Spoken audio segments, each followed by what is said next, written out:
100 দিনের কাজ বন্ধ হয়ে গেলেও, কেন্দ্রীয় সরকার টাকা না দিলেও আমরা জব কার্ড হোল্ডারদের টাকা দিয়েছি। নামেই ওটা 100 দিনের কাজ ছিল, কিন্তু বছরে ওটা 30-35 দিন হতো। তাই আমরা ধাপ্পা না দিয়ে আর দিল্লির কাছে মাথা নত না করে আজ থেকে কর্মশ্রী প্রকল্প চালু করছি, যাতে 50 দিন জব কার্ড হোল্ডাররা কাজ পাবেন এবং তাদের টাকা নিশ্চিন্ত থাকবে। কিছুদিন আগে লক্ষ্মীর ভাণ্ডার প্রকল্পে 13 লক্ষ মা বোনকে আমি আরও ঢুকিয়েছিলাম, তারা আমার কাছে আবেদন করেছিলেন। এবারেও 3,85,000 আরও বাড়ানো হচ্ছে, তারা নতুন করে আবেদন করেছে। অর্থাৎ মোট লক্ষ্মীর ভাণ্ডার সংখ্যা হচ্ছে 2,15,42,000।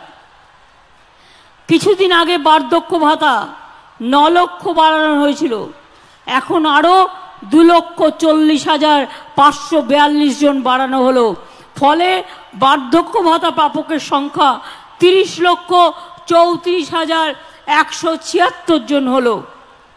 আর লক্ষ্মীর ভাণ্ডারের মেয়েরা জানেন যে 1 এপ্রিল থেকে যারা 500 টাকা পেতেন সারা জীবন 1,000 টাকা পাবেন।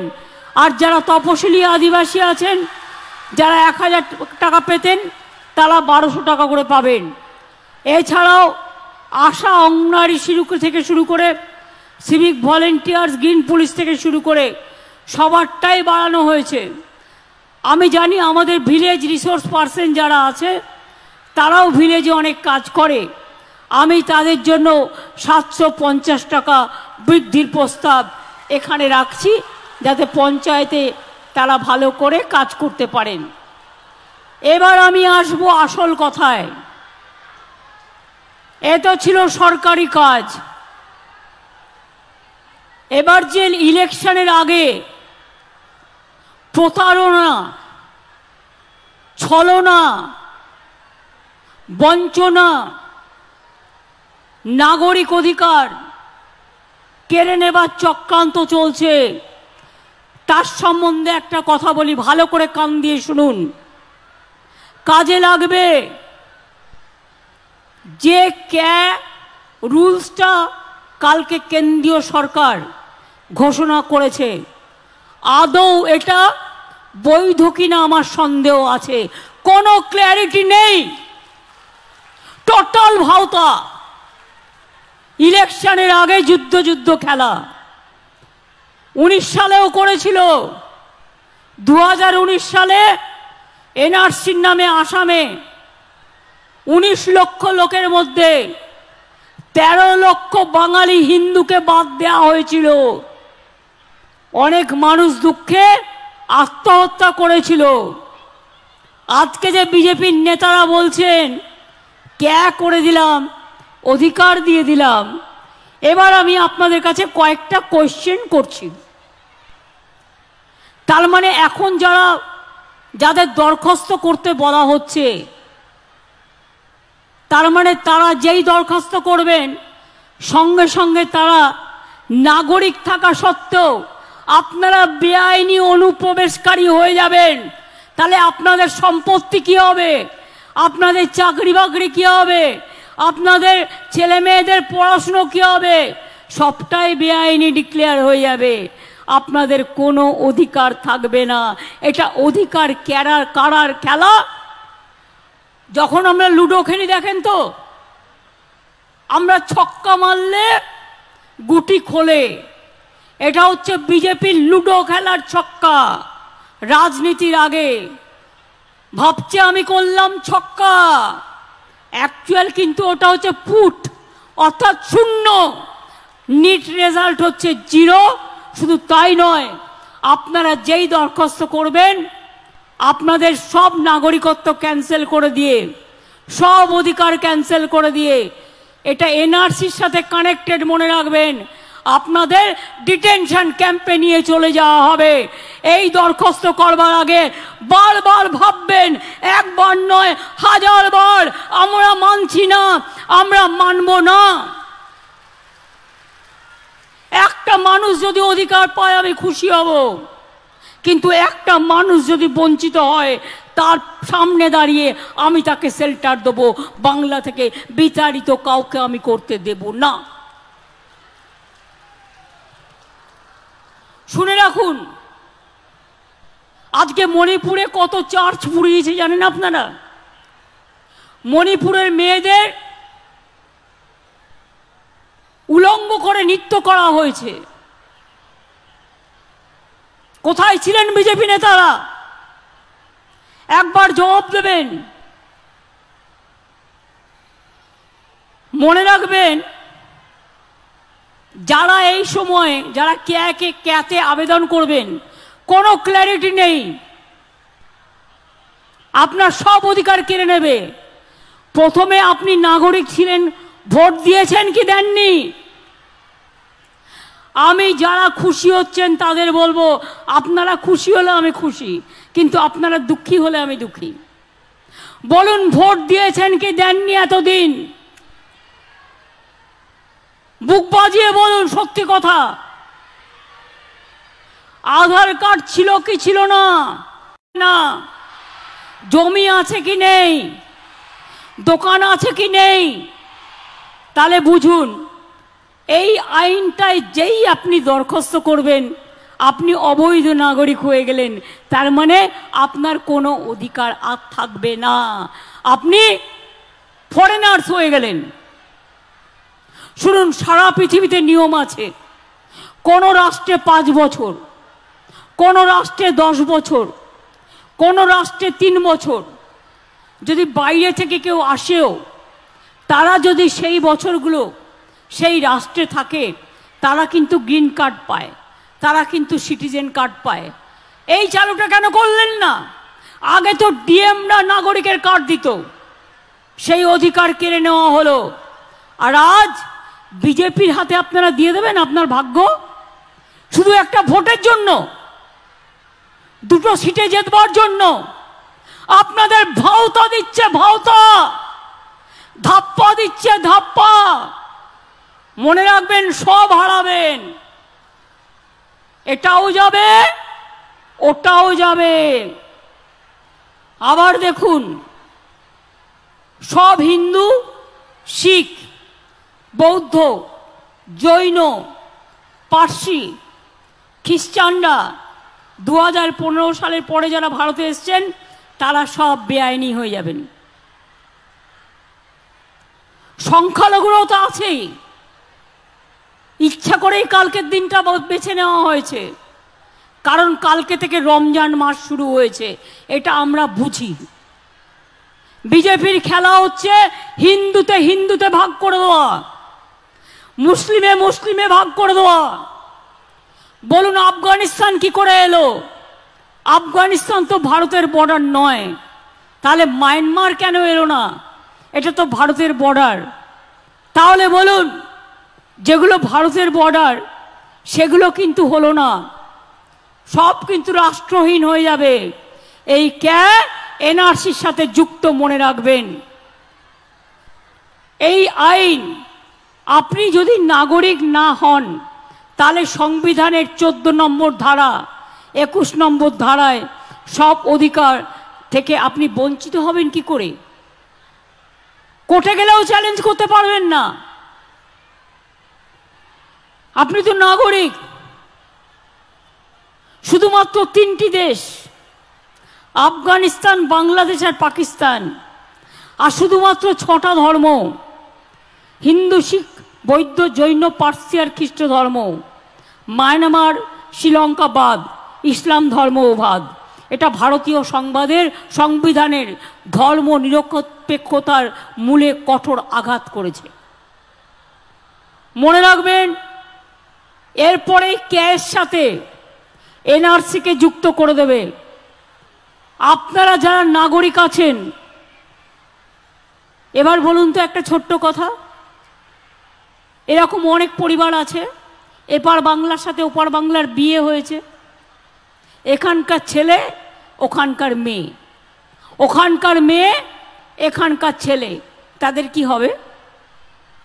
তার মানে মেয়ে বাপের বাড়ি যেতে পারবে না, আসতে পারবে না, আর ছেলে সেও শ্বশুর বাড়ি যেতে পারবে না। সেও রাষ্ট্রহীন হয়ে যাবে।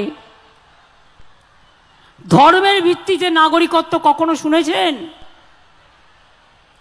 আন্তর্জাতিক কনভেনশন পরিষ্কার বলা আছে, ইউনাইটেড নেশনসে অনুপ্রবেশকারীরা যেন বৈধ কারণ ছাড়া রাষ্ট্রহীন না হয়ে পড়ে। এটা মানবিকতার অপমান। এমনকি শরণার্থীরাও যদি বিপদে পড়ে তার পাশের জায়গায় গিয়ে আশ্রয় নেয়, তাদেরও কিন্তু মানবিকতার খাতিরে তাদের আশ্রয় দিতে সে রাষ্ট্র বাধ্য থাকে। তাহলে বলুন, আমার কন্যাশ্রী যারা আছেন ভাগাভাগি, সে যখন এই আইনে পড়বে তার 18 বছর বয়স হয়ে গেলে নাগরিকত্ব, তাহলে তো সে কন্যাশ্রী পাবে না, শিক্ষাশ্রী পাবে না, ঐক্যশ্রী পাবে না, মেধাশ্রী পাবে না, বিনা পয়সায় রেশন পাবে না, কৃষক বন্ধু পাবে না, স্বাস্থ্যসাথী পাবে না, লক্ষ্মীর ভাণ্ডার পাবে না, বিধবা ভাতা পাবে না, বার্ধক্য ভাতা পাবে না, কোনো সুযোগ সুবিধা পাবে না। আপনাকে আগে বেআইনি হয়ে যেতে হবে, তারপরে আদৌ আপনি আইনি হবেন কিনা তার কোনো গ্যারেন্টি নেই। তার কারণ এটা একটা ঝুমলা, বিজেপির এটা একটা ঝুমলা। আপনারা মনে রাখবেন, যদি সত্যি কেউ নাগরিক পায়, আমার কোনো দুঃখ নেই, আমি খুশি হব। অধিকারটা ডিএম এর হাতে দিন, যেটা আগে আইন ছিল ডিএম দেখে নেবে যদি কারো অসুবিধে হয়। কিন্তু নিজেদের হাতে রেখে দিয়েছেন কেন? প্রথমে তাকে বেআইনি হিসেবে ঘোষণা করবেন, অনুপ্রবেশকারী। তার মানে এখন যারা নাগরিক ছিলেন তারাও হয়ে যাবেন বেআইনি। এই আইন চালু হলে, আর এই আইন যদি আপনি অ্যাপ্লাই করেন, এর কোনো ক্ল্যারিটি নেই। আমি লিগাল অ্যাডভাইজারদের ওপিনিয়নও নিয়েছি, তারা আমাকে সেম কথা বলেছে, এটা মানুষের উপর অত্যাচার করবার জন্য, হ্যারাস করবার জন্য, আর 2 সিটে 3টে সিটে ভোটে জেতবার জন্য আপনাদের ভাওতা দেয়া হচ্ছে। কি মতুয়া ভাই বোনেরা, আপনারা বিশ্বাস করেন আইনটাকে? তাহলে এতদিন কেন করলো না? 2020-তে তো আইন পাশ হয়েছিল, এতদিন কেন করেনি? আজকে নির্বাচনের 2 দিন আগে কোনো আইন করলে সেই আইনটা থোড়াই আইনে পরিণত হয় না, মানুষ সে অধিকার পায়। অর্থাৎ আপনি ভোটটাও দিতে পারবেন কিনা আপনার সন্দেহ আছে। খবরদার এই পথে যাবেন না। बीजेपी नानान रकम कथा बोलबे, आपको कोई अधिकार नहीं जाएगा, सब रहेगा, वो झूठा है, वो जुमला है। काल থেকে नर्थ इस्टार्नेर लोकेरा काঁদছে, सारा भारतवर्षे मुस्लिमरा काঁদছে, हिंदुराও काঁদছে। कारण आसामे যখন एनआरसी क्या হয়েছিল 19 লক্ষের মধ্যে 13 লক্ষ হিন্দুরাও বাদ হয়ে গিয়েছিল। বাঙালি হিন্দুরা মনে রাখবেন, নীতি যদি স্বচ্ছ হতো তাহলে মতুয়াদের আধার কার্ড কাটতে গিয়েছিলেন কেন? আধার কার্ড বাতিল করেছিলেন কেন? নমশূদ্রদের আধার কার্ড বাতিল করেছিলেন কেন? এটা পরিষ্কার রাজনীতির খেলা। আর করতে হলে 1 বছর সময় নিয়ে হাতে করতেন, আমরা বুঝতাম ততদিনে মানুষ পায় কিনা। এখন আপনার পাওয়ার সুযোগ নেই, কিন্তু আপনার অধিকারটাকে কেড়ে নিল। যে সম্পত্তি ছিল কেড়ে নিল, যে আধার কার্ড ছিল কেড়ে নিল, সব জমা দাও। আর ফর্মের এক জায়গায় বলা হয়েছে বাবার বার্থ সার্টিফিকেটও নিয়ে আসতে হবে। কি সবার বাবার বার্থ সার্টিফিকেট আছে? তো আমার তো নেই। আমি বাবা মার জন্মদিনই কবে জানি না। তো আমার মতো আপনাদেরও অনেক পরিবার আছে যাদের আজকে 35-40 বছর বয়স, 50 বছর 60 বছর বয়স, তাদের বাবার বার্থ সার্টিফিকেটটা খুঁজে পাবেন তো? সুতরাং আমি মনে করি এটা টোটাল ভাওতা। এই দেখুন, আমি একটা বই লিখেছিলাম, নাগরিকত্বের আতঙ্ক। পারলে বইটা কিনে পড়বেন। যারা খুশি হচ্ছেন তারা দেখে নেবেন আইনটা, তাতে বুঝতে পারবেন যে আইনটা কত ভয়ানক, কত আতঙ্ক সৃষ্টিকারী। 2 জনকে দেবে, 8 জনকে দেবে না। যে 2 জন পেলেন সে হয়তো খুশি হবে, কিন্তু যে 8 জন পেলেন না তাদের ডিটেনশন ক্যাম্পে পাঠিয়ে দেবে। বাংলায় আমরা থাকতে কোনো ডিটেনশন ক্যাম্প করতে দেব না, কোনো এনআরসি করতে দেব না, কারো অধিকার কাটতে দেব না, কাউকে বঞ্চনা করতে দেব না, কাউকে লাঞ্ছনা করতে দেব না। এর জন্য যদি আমার জীবনও যায় আমি জীবন দিতে তৈরি। বাংলার মানুষের অধিকার আমি কিছুতেই কাটতে দেব না। আমি সব রাজ্যকে বলবো আপনারাও একে একে তৈরি হন। রমজান মাস চলছে, শান্তিতে রোজা করুন আর আল্লাহর কাছে বলুন, আল্লাহ তাআলা এর তুমি বিচার দিও। দোল আসছে, হোলি আসছে, অন্নপূর্ণা পুজো আসছে, শুভ নববর্ষ আছে। সবার হয়ে প্রার্থনা করে বলে যাই, কি করেছেন আপনি মতুয়া ঠাকুরদের জন্য? বাংলাদেশে গিয়েও অনেক কথা বলে এসেছিলেন। মতুয়া ঠাকুর বাড়ির উন্নয়ন কারা করেছে? আমরা করেছি। বড় মা যতদিন বেঁচে ছিলেন তার কে দেখাশোনা করেছে? আমি করেছি। মমতা বালা ঠাকুর করেছে, জিজ্ঞেস করুন ওকে। অসুস্থ হলেই বেলভিউতে আমি ভর্তি করতাম। আর আপনাদের যে এমএলএ ছিল সেই এমএলএ আমাকে বলতো, বড় মা অসুস্থ হয়েছে, এক্ষুনি ভর্তি করতে হবে। মতুয়াদের নামে ইউনিভার্সিটি কে করেছে? মতুয়াদের কলেজ কে করেছে? মতুয়াদের যে পুণ্যতম দিন, সেই দিনটাকে ছুটির দিবস কে ঘোষণা করেছে?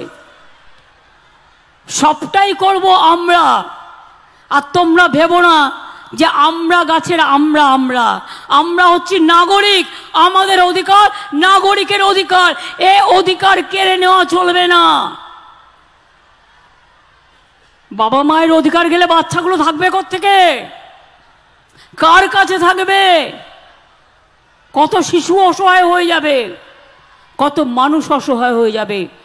দেখুন, আমি যেটা করতে পারি, আমার রাজ্যে আমি কাউকে অধিকার কাটতে দেব না। অন্য রাজ্যেও তারা তাদের দায়িত্ব নেবে। সারা ভারতবর্ষে যদি কোনোদিন সুযোগ আসে, আমরা কিছুতেই এ আইন করতে দেব না। और एनआरसी हम नहीं सुनेंगे, हम नहीं करने देंगे। जनता को कोई इंसानियत को इंसाफ ना मिले, ये काम हम नहीं करने देंगे। আমি আবার ইংলিশে 2-1টা লাইন বলে দিই। আমি লিগাল ওপিনিয়ন নিয়ে বলছি, জাস্ট এ মিনিট, যাতে ন্যাশনাল প্রেসগুলো যারা আছে বিজেপির দালালি করেন তারাও একটু জানতে পারবেন। Number 1, the K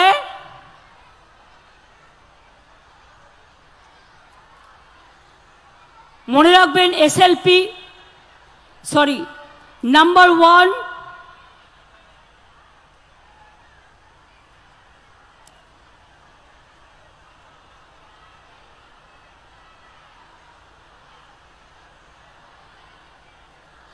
the care and the rules are bad for the following reasons. Declaration of illegal immigrant of valid citizens, আসল নাগরিকদের বিদেশি বানিয়ে দেওয়ার চক্রান্ত। It requires immigrants who are already citizens, যারা ইতিমধ্যেই সিটিজেন আছে, তাদের to declare that they are illegal immigrants, মানে অনুপ্রবেশকারী যে নাগরিক আছে। কাট অফ ডেট বলেছে Hindus and others who have entered India after 31st December 2014 have been termed as illegal immigrants and will face NRC issue. Immigrant Muslims who are already citizens will be declared illegal immigrants and will suffer under the NRC. As said, there is no other explanation or clarity as to the status of existing assets and properties purchased by such illegal immigrants. Will those assets will be confiscated? আপনার যে সম্পত্তি আছে কোথায় যাবে তার কোনো clarification নেই। হয়তো মিটিংয়ে এসে বলবে সব रहेगा बाद में देखेंगे कुछ नहीं रहेगा 15 लाख रुपया देने का बात किया था ना चुनाव को पहले वैसा ही होगा और कुछ नहीं होगा।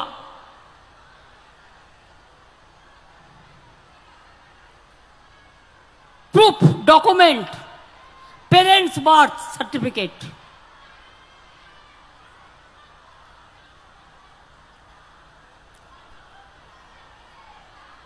implementation process, nothing is there in the rules.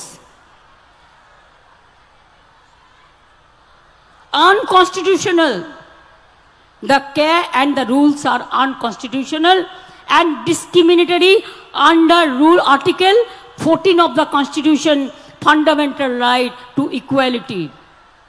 R caste, আপনারা কেউ শিডিউল কাস্ট আছেন, কেউ আদিবাসী আছেন, কেউ তপশিলি আছেন, কেউ নমশূদ্র আছেন, কেউ রাজবংশী আছেন, কেউ পাহাড়ি আছেন, কেউ খ্রিস্টান আছেন, কেউ বৌদ্ধ আছেন, কেউ হিন্দু আছেন এবং হিন্দুদের মধ্যেও অনেক কাস্ট আছে। There is no clarity as to how the caste reservation shall be applied to such immigrants who have already received benefits under the caste reservation. যারা already schedule caste, schedule tribe, OBC, তাদের status কি থাকবে? কোনো status থাকবে না, সে সম্বন্ধেও কিছু বলা নেই। অর্থাৎ আপনি তপশিলি ছিলেন, আদৌ থাকতে পারবেন তো? আপনি আদিবাসী ছিলেন, আদৌ থাকতে পারবেন তো? আপনি মতুয়া ছিলেন, মতুয়া ধর্ম আপনার ধর্ম, কিন্তু আপনি থাকতে পারবেন তো? রাজবংশী, আপনি আপনার কাস্ট সার্টিফিকেট পাবেন তো? সংখ্যালঘুরা তাদের কাস্ট সার্টিফিকেট, ওবিসিরা তাতে হিন্দুও আছে মুসলমানও আছে। খ্রিস্টানরা, এটা কি খ্রিস্টানদের তাড়ানোর খেলা, মুসলিমদের তাড়ানোর খেলা, নমশূদ্রদের তাড়ানোর খেলা, বাঙালিদের তাড়ানোর খেলা? এবং মনে রাখবেন, বাংলাকে আবার ভাগ করার খেলা আমরা এটা করতে দিচ্ছি না এবং দেব না। স্টেট বলুন, নাগরিকত্বের আতঙ্ক নয়, আমরা সবাই নাগরিক, এটা আমাদের পরিচয়। আমরা সবাই নাগরিক কিনা? আপনারা সবাই নাগরিক, ভোট দেন, গণতন্ত্র আছে, পড়াশোনা করেন, কলেজে যান, সবুজ সাথী পান, স্কলারশিপ পান, লক্ষ্মীর ভান্ডার পান, কাস্ট সার্টিফিকেট পান, তপশিলি বন্ধু পান, জয় জোহার পান। মনে রাখবেন, এরপর যদি আপনাকে অনুপ্রবেশকারী বলা হয় আর তারপরে যদি কাউকে করেও দেওয়া হয়, তর্কের স্বার্থে ধরে নিলাম, আপনার স্ট্যাটাসটা কি থাকবে? আবার নতুন করে কাস্ট সার্টিফিকেট করতে হবে। হতেও পারে, নাও হতে পারে। কাক জানেন তো, কাকের বাসায় কোকিল ডিম পাড়ে? কাকের বাসায় কোকিল ডিম পাড়ে। কাক ভাবে কাকের ছানা, কাক তাকে মানুষ করে। কোকিলটা যখন বড় হয়ে যায়, কোকিলটা তখন কুহু কুহু আওয়াজ শুনলেই উড়ে পালিয়ে যায় তার মায়ের কাছে। কাক কিন্তু তখন ভাবে, আরে এটা কাক নয়, এটা আমার বাচ্চা নয়, এটা কোকিলের বাচ্চা। বিজেপির খেলাটা কি জানেন তো? নির্বাচনের আগে শুধু মিথ্যে কথা বলে, ভাউতা বলে, ছলনা দেয়। 15 লক্ষ টাকা করে ব্যাংক অ্যাকাউন্টে দেবে, ইলেকশন আসলে 100 টাকা দাম কমাবে, আর ইলেকশন চলে গেলে 1000 টাকা দাম বাড়াবে। এই হচ্ছে বিজেপি পার্টি। আপনাদের এমপি বাবুকে জিজ্ঞেস করুন না কি করেছেন তারা। যারা 18টা এমপি জিতে গেলেন বাংলা থেকে বিজেপির হয়ে, কি করেছেন? তৃণমূল করলে কালো, আর বিজেপি করলে ভালো। তৃণমূল করলে নোংরা, আর বিজেপি করলে ওয়াশিং মেশিনে সাদা হয়ে যাচ্ছে, কালো থেকে সাদা হয়ে যাচ্ছে। বাহ, তুমি মহারাজ সাধু হলে আজ, আমি আজ চোর বটে। মনে রাখবেন, চোরদের সবচেয়ে বড় নেতা হচ্ছে এরা। একটু খুঁজে দেখুন না কে কত প্রপার্টি করেছে, একটু খুঁজে দেখুন না। তৃণমূলকে চোর বলে বিজেপিকে জেতানো? তৃণমূলের সবাই চোর নয়, একটা দুটো লোক সিপিএম থেকে আসা, এখান থেকে আসা কিছু হতে পারে। তার জন্য কোর্টে কেস চলবে, কেস বিচার করবে, আইন আইনের মতো চলবে। আপনি কে? ইডিকে বলছেন যাও গিয়ে থ্রেট করে এসো, সিবিআই পাঠিয়ে দিচ্ছেন সবার বাড়িতে, ইডি পাঠিয়ে দিচ্ছেন, ইনকাম ট্যাক্স পাঠিয়ে দিচ্ছেন, আর ইডি বলছে ডেকে বিজেপি করে না, এ নেই তো নেই হোগা। আমাদের একটা কয়েকদিন আগে খুব ইম্পর্টেন্ট ছেলেকে ডেকেছিল, তার কাছ থেকে শুনলাম তাকে বলেছে आप एक काम करो, हम तो पॉलिटिकली आपको बुलाया। तो वो बोले बुलाइए, नहीं आपको थोड़ा इंतजार करने पड़ेगा, কিছুক্ষণ অপেক্ষা করতে করবে। এবার সে কিছুক্ষণ অপেক্ষা করেছে, এবার বলছে एक राजनीतिक व्यक्ति का फोन आएगा, एक पॉलिटिकल लीडर का फोन आएगा। এবার ফোন এসেছে, ফোনে কি বলছে, তোমাকে বলে দিলাম তুমি কিন্তু বিজেপির কোনো জায়গায় প্রচার করবে না, বিজেপি যা বলবে তাই শুনবে। বুঝুন, এর নাম হচ্ছে বিজেপি। এত ভয়ানক কুৎসিত দল আমি দেখিনি। এরা মহিলাদের বিরুদ্ধে, অ্যান্টি উইমেন, এবং আসল হিন্দু যারা, সেই হিন্দু ধর্ম মানে না ওরা, রামকৃষ্ণকে মানে না, সারদা মাকে মানে না, স্বামী বিবেকানন্দ মানে না, মতুয়া ঠাকুর মানে না, পঞ্চানন বর্মা মানে না, মনে রাখবেন রঘুনাথ মুর্মু মানে না। এরা কি করে, নিজেদের মধ্যে একটা হিন্দুত্ব তৈরি করে ফেলেছে, যেটা বহিরাগত হিন্দুত্ব, যার সাথে বাংলার হিন্দুত্বের, ভারতবর্ষের হিন্দুত্বের কোনো সম্পর্ক নেই। আমাদের সংস্কৃতিকে ওরা ধ্বংস করতে চায়, আমাদের ঐতিহ্যকে নষ্ট করতে চায়, আমাদের মানুষগুলোর উপর অত্যাচার করতে চায়। শুধু আমার সাথে পারে না, শুধু আমার সাথে পারে না, তার কারণ ওরা আমাকে লাঠি দেখালে আমি ওদের ডান্ডা দেখাই। ওরা জানে যে ওকে লড়া মহা মুশকিল। বিজেপির নেতারা কোথায় বলবে বাংলাকে দাও, গিয়ে दिल्ली বলছে 100 दिन का रुपया मत दो बंगाल को, रास्ता का रुपया मत दो, घर बनाने का रुपया मत दो। আমি বলেছি আগামী 2 বছরের মধ্যে না আমরা সেলফ সাফিসিয়েন্ট হব, তোমরা এখান থেকে টাকা তুলবে না, আমাদের টাকা দিয়ে আমরা তৈরি করব। 59 লক্ষ জব ওয়ার্কার কেন্দ্রে টাকা পায়নি, কেন্দ্র দেয়নি, ওদের টাকা আমরা কিন্তু দিয়েছি, গর্বের সাথে বলে দিয়েছি। আগামী মে মাসের মধ্যে যদি বাড়ির টাকা না দেয়, 2 বছর দেয়নি, আমরা 11 লক্ষ বাড়ি তৈরি করে দেব। আগেও 47 লক্ষ করেছি। 22,000 রাস্তাও আমাদের নিজেদের টাকা দিয়ে করেছি।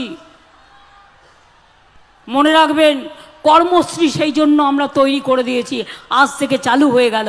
গত বছরেও আমরা 45 দিনের কাজ করেছি জব কার্ড হোল্ডারদের। কাজেই মনে রাখবেন, আমরা লড়তে পারি, আমরা গড়তে পারি, আমরা মরতে পারি, আমরা তৈরি করতে পারি।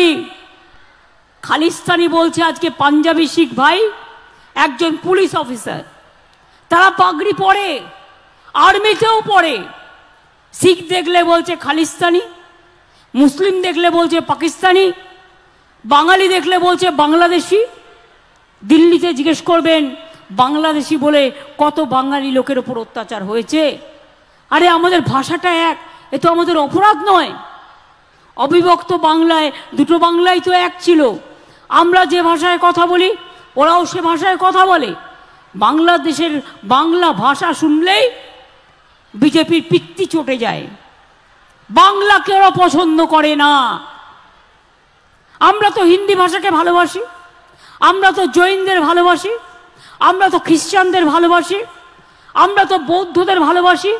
আমাদের জনগণ মন অধিনায়কও কে গেয়েছিলেন? রবীন্দ্রনাথ ঠাকুর। কি গেয়েছিলেন? পাঞ্জাব, সিন্ধু, গুজরাট ও মারাঠা, দ্রাবিড়, উৎকল, বঙ্গ। নজরুল ইসলাম কি লিখেছিলেন? কোরআন, পুরাণ, বেদ, বেদান্ত, বাইবেল, ত্রিপিটক, গ্রন্থ সাহেব, জেন্দা বেস্তা, পড়ে যাও যত সব। স্বামী বিবেকানন্দ কি বলেছিলেন? একটা নিম্ন সম্প্রদায়ের বাড়িতে গিয়ে হুকো টেনেছিলেন, বলল আমি দেখছি আমার জাত যাচ্ছে কিনা। যার জন্য নজরুল গান গাইলেন, জাতের নামে বজ্জাতি সব জাত জালিয়াত করছে খেলা। স্বাধীনতা আন্দোলন যখন হয় কোথায় ছিলে বিজেপি? পাত্তাই ছিল না। লড়েছে তো বাংলা, লড়েছে তো পাঞ্জাব, তোমরা কোথায় ছিলে? গান্ধীজিও তো সেদিনকে বাংলায় ছিল। নেতাজি কাদের? বাংলার। বিদ্যাসাগর কাদের? বাংলার। রাজা রামমোহন রায় কাদের? বাংলার। ক্ষুদিরাম কাদের? বাংলার। প্রফুল্ল চাকি কাদের? বাংলার। মতুয়া ঠাকুর কাদের? বাংলার। লোকনাথ ধাম কাদের? বাংলার। অনুকূল ঠাকুর কাদের? বাংলায়। সব জায়গায় আছে, সব ধর্ম। হিন্দু, মুসলিম, শিখ, ইসাই আপোষ মেনে না ভাই ভাই। আমরা দুর্গা পুজোও করি, আমরা ঈদও করি, আমরা বড়দিনও করি। তাই মনে রাখবেন এই ক্যাম্পেইন আপনাদের প্রচার এলাকা এলাকায় চলবে। জানেন তো একটা শাকে যদি পচা হয়, পচা শাকে পা দিলে পা কাটবেই। একটা যদি শাক পচা হয় ওটাকে সরিয়ে ফেলে দিন, এই আইনটাকে সরিয়ে ফেলে দিন। আপনার দরকার নেই, আপনি বহাল তবিয়তে বাংলায় থাকবেন, আপনার চিন্তা করার কোনো কারণ নেই। কেউ কারো ক্ষমতা নেই আপনাদের গায়ে হাত দেবে, আর হাত দিলে আমরা বুঝে নেব। মাগো ভাবনা কেন? আমরা তোমার শান্ত প্রিয় শান্ত ছেলে, তবু শত্রু হলে, আমি অস্ত্রটা বলছি না, প্রতিবাদ মোরা করতে জানি। তাই ভয় পাই না আমরা, এটা মাথায় রাখবেন। আমি ভয় করব না, ভয় করব না। দুবেলা মরার আগে মরব না ভাই, মরব না। তরিখানা বাইতে গেলে মাঝে মাঝে তুফান মেলে, তাই বলে আল ছেড়ে দিয়ে কান্নাকাটি করব না। আর বিজেপি তোমার জুজুর ভয়ে, তোমার ইডির ভয়ে, তোমার সিবিআইয়ের ভয়ে, আর তোমার ছোট্ট ছোট্ট কেউটে গোখরোর ভয়ে আমরা ভয়ে ভয়ে মাথা নত করে মরব না। আমরা মাথা উঁচু করে চলি, চিত্ত যেটা ভয় শূন্য, উচ্চ যেটা শির। আমরা মাথা উঁচু করে বলি, হে মোর তীর্থপূর্ণ চিত্তে জাগরে ধীরে, এই ভারতের মহামানবের সাগর তীরে। এটা রবীন্দ্রনাথ ঠাকুর লিখেছিলেন। হেতায় আর্য, হেতায় নর্য, হেতায় দ্রাবিড় চীন, সখুন্দল পাঠান মোগল, এক যে হলো লীন। আমরা সবাই এক, আমরা ভারত মাতার সন্তান, আমাদের মধ্যে নেই বিভাজন, আমরা সবাই এক। হিন্দু, মুসলিম, শিখ, ইসাই আপোষ মে রহনা ভাই ভাই। অতুয়ারা একসাথে থাকুন, উদ্বাস্তুরা একার সাথে থাকুন। আপনাদের কাউকে আমি নতুন করে উদ্বাস্তু হতে দেবো না, বরঞ্চ উদ্বাস্তুদের আমি সবাইকে পাট্টা দিচ্ছি, যাতে উদ্বাস্তুরা তাদের জীবনের চিরসত্য পায়, তাদের কোনোদিন যাতে কেউ বলতে না পারে তারা উদ্বাস্তু। অনেক কষ্ট করে তারা ওপার বাংলা থেকে এসছে, অনেক আন্দোলন, অনেক রক্ত ঝরেছে, পায়ে পায়ে পা ফেলে কষ্ট করে সব কিছু ছেড়ে দিয়ে এপার বাংলায় এসছে। আজকে আবার তাদের ভিটে মাটি ছাড়া করবেন? মনে রাখবেন, তুমি মহারাজ সাধু হলে আজ, আমি আজ চোর বটে। এটা হতে পারে না, এটা হতে পারে না, এটা হতে পারে না। তাই আমি স্লোগান দেব, কে আমরা মানছি না। আপনারা বলুন মানছি না, মানবো না। কে আমরা মানছি না, এনআরসি মানি না, ধর্মবিদ্বেষ মানি না, বর্ণবিদ্বেষ মানি না, ভাগাভাগি মানি না, ভাগাভাগি মানি না। আমরা সবাই এক, আমরা ভারত মাতার সন্তান, আমাদের মধ্যে নেই বিভাজন। আমি ছোট্ট করে বলি, নাগিনীরা চারিদিকে ফেলিতেছে বিষাক্ত নিঃশ্বাস। এটা কবিগুরু রবীন্দ্রনাথ ঠাকুরের কবিতা। নাগিনীরা চারিদিকে ফেলিতেছে বিষাক্ত নিঃশ্বাস, শান্তির ললিত বাণী শুনাইবে ব্যর্থ পরিহাস। বিদায় নেবার আগে তাই ডাক দিয়ে যাই, দানবের সাথে যারা সংগ্রামের তরে প্রস্তুত হতেছে ঘরে ঘরে, প্রস্তুত হন, তৈরি হন, জোট বাঁধুন, ঐক্যবদ্ধ হন, কোনো ভাওতায় পা দেবেন না, তাহলে একুল উকুল দুটোই যাবে। মনে রাখবেন, আপনারা নাগরিক, আপনারা নাগরিক, আপনারা নাগরিক, আপনারা কেউ বেআইনি নয়, এটা মাথায় রাখবেন।